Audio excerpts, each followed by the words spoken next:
Hello, नमस्कार, सलाम, सत श्री अकाल, जय भीम। साथियों, हम लोग लाइव पर हैं और हम ये अपील करता हूं कि सब लोग लाइव पर हो जाएं, क्योंकि देश में लोकतंत्र है, संविधान है, लेकिन इसका कोई स्थान नहीं बचा है। अभी 11 मुसलमान गोरखपुर में उनको घर खाली कराने का जो है नोटिस जारी हुआ, उनके दस्तखत हो गए। एक मुस्लिम साथी के दस्तखत नहीं हुए हैं।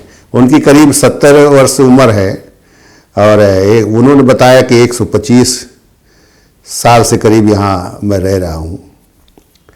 तो इस तरह की स्थिति है कि मुसलमान के खिलाफ कैसे देश के आदर्श को रखा जाए। और लोकतंत्र का माने कहाँ रहता है? लोकतंत्र तो मतलब है यह देश सबका है और सबके प्रतिनिधित्व से, सभी के वोट से चलता है, उसकी सरकार बनती है। लेकिन इस तरह की भ्रामक स्थितियां हैं और इसके पहले जो मुसलमान लीडर्स जिन्हें किसी न किसी तरह के आरोप जो लगाए गए हैं या मढ़े गए हैं या आरोप हैं, तो लेकिन वो सांसद हैं, विधायक हैं, तो इस तरह के आरोपों को लगाकर उनको जेल के अंदर रखा गया है। और जिनका बहुत कद ऊंचा था, लेकिन और जबकि दूसरी तरफ देखा जा रहा है जो वर्तमान में जो मुख्यमंत्री हैं उनके ऊपर कितने आरोप हैं। वो अपने आरोप ही अपने मुख्यमंत्री काल में वो वापस ले लिया, वो निर्दोष हो गए।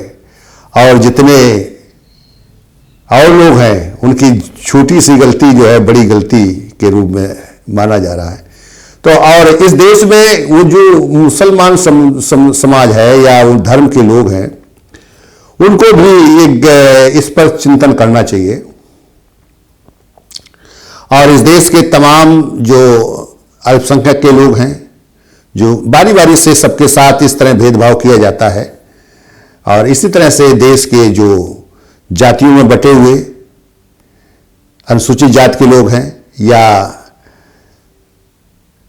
पिछड़े समाज के हैं या आदिवासी हैं, ये तमाम जो अलग अलग समाज बटे हुए हैं, इनके साथ अलग अलग समय अलग अलग तरीके से जो अलग अलग क्षण ये कार्य किया जाता है भेदभाव का। और उनको कैसे बांटे रखा जाए, कैसे उस व्यवस्था के साथ कैसे शासन सत्ता को चलाया जाए।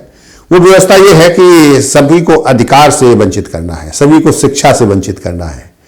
ये जो है ये अब गोरखपुर का तो साफ दिखाई दे रहा है कि चूंकि अब मुद्दे उनके खत्म हो गए हैं। अब वर्तमान में जो है 8 महीने बाद चुनाव होना है, तो अब ये माहौल बना रहे हैं कि ये देश में मुसलमान ही अपराधी है, वही आतंकी है। वो उस तरह से जो है उनके खिलाफ इस तरह की जो है साजिश रची जा रही है। आज आजम खां साहब जेल में है और कोरोना की स्थिति भी है। भाई मुख्तार अंसारी साहब हैं जेल में। तो इस तरह से इलाहाबाद के अतीक पूर्व सांसद जेल में है। तो ये सारे लोग जो है, इस तरह तमाम लोग जो है जेल में है और उनको सजा और उन पर अपराध या हैं या अपराध बना दिए गए हैं।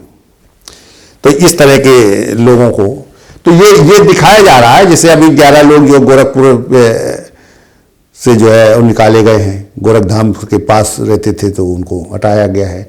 हटाने का साजिश रची जा गई है, दस्तखत करा लिए गए हैं और नोटिस जारी की गई है। इस तरह का जो है देश में जो है अब मुसलमान के लीडरों को या उनके चिंतकों को समझना चाहिए कि वो जाके किसी पार्टी से पैसे से खरीद कर टिकट लेते हैं। चुनाव जीत गए तो ठीक है, अन्यथा चुनाव हार जाते हैं।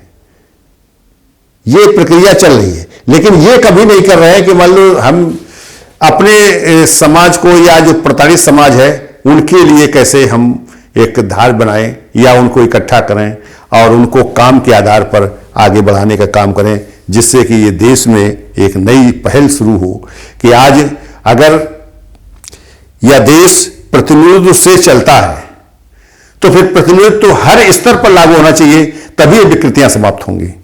आज देश जो है वो विकृतियों में जो विविधताओं में जो बटा हुआ था, वो चाहे भाषा के आधार पर हो, चाहे वो लोगों के जाति और धर्म के आधार पर या समुदाय के आधार पर, तो इस तरह के जो बटे हुए थे तमाम काम का कार्य के बाद में शादी संबंधों से, इस तरह से सब अलग अलग तरीके से बटे हुए थे वो इस देश में। लेकिन उनको सबको लोकतंत्र में शामिल करके या प्रतिनिधित्व में शामिल करके वोट का, सबका वोट का वैल्यू एक बनाकर इस देश में उनको एक लोगों को जोड़ने का, भाईचारा का एक सिद्धांत कायम किया गया। उससे सरकार तो बनती है, लेकिन सरकार बनने के बाद उसको उस प्रतिनिधित्व को समाप्त कर दिया जाता है और उसे किस तरह से प्रतिनिधित्व से अगर कहीं बनता भी है तो उसको कैसे अलग रखा जाए। अब ये सारे निजीकरणों में चले जा रहे हैं। आज शिक्षा का पूरा माहौल निजीकरण में है। आज जो काम का है, चाहे रेलवे है, LIC है, इस तरह का कारपोरेशन तमाम सबको जो है बेचने का काम किया गया, खत्म करने का काम किया गया।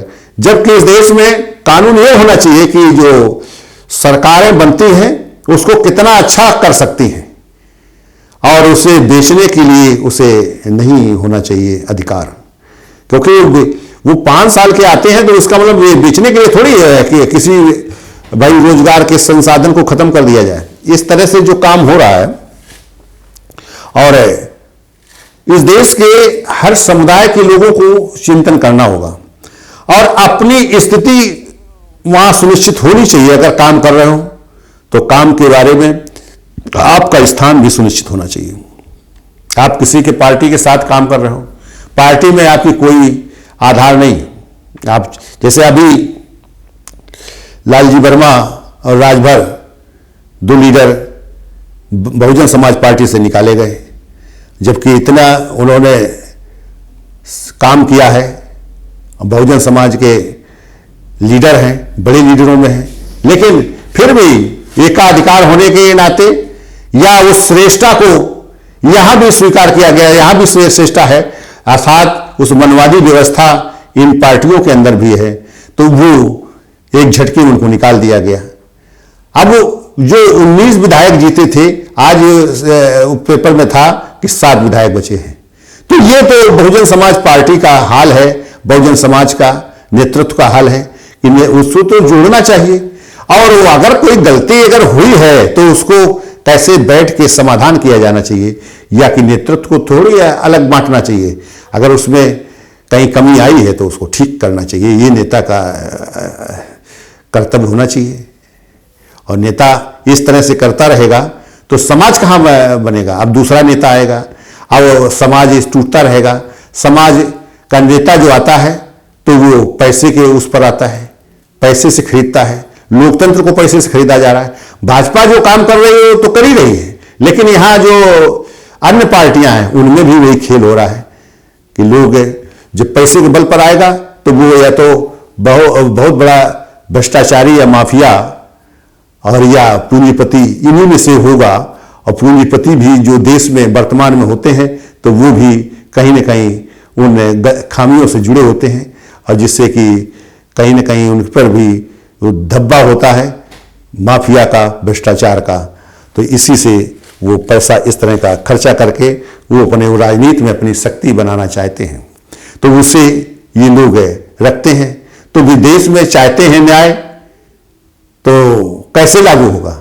आज न्याय की बात है तो आज तो सभी उसी के शिकार हो चुके हैं, पार्टी के लीडर भी और समाज के लोग भी और आम जनता भी। लेकिन आज वो पार्टियां अपनी अपनी बचत के लिए वो उसी को स्वीकार कर रहे हैं, उन्हीं के साथ चलने का काम कर रहे हैं। इसलिए जो है ये अपील है कि सारे समाज से कि आप लोग इकट्ठा हो। आज ये राष्ट्रीय भागीदारी आंदोलन जो चलाया जा रहा है ये आप लोगों के लिए है, आप लोगों से है, और ये आप लोगों द्वारा चलेगा और आप लोगों के लिए ही काम करेगा। और इसमें एक सिस्टम है कि उसके काम के आधार पर उसे आगे प्रोग्रेस होनी है और जिससे कि काम बढ़ता रहे।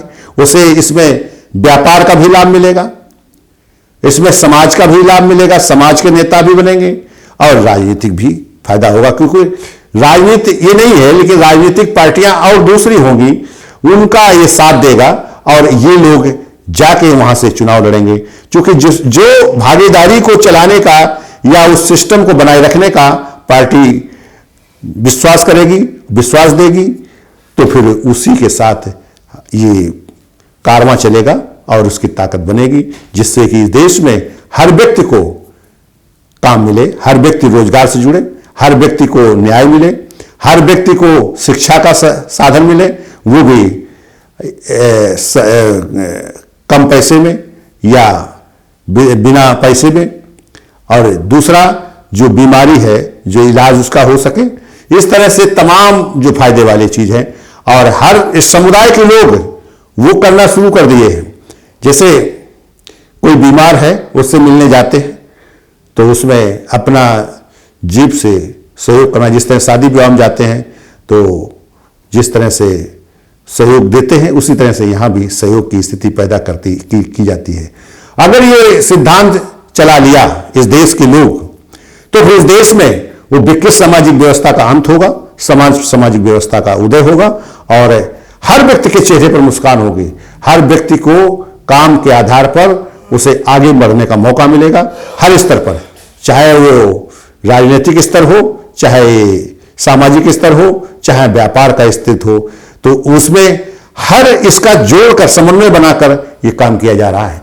तो इसलिए साथियों, आपसे अपील है कि आप लोग राष्ट्रीय भागीदारी आंदोलन के वेबसाइट है उस पर जुड़िए और इससे आप फायदा उठाइए और हर व्यक्ति को केवल फायदा होगा और कहीं भी उसका नुकसान नहीं हो सकता है। फायदा हर स्तर पर होगा, सामाजिक स्तर पर भी होगा, आर्थिक स्तर पर भी होगा और जो राजनीतिक ताकत है उसके रूप में भी होगा। इस तरह से वो आगे बढ़ेगा। धन्यवाद साथियों। जय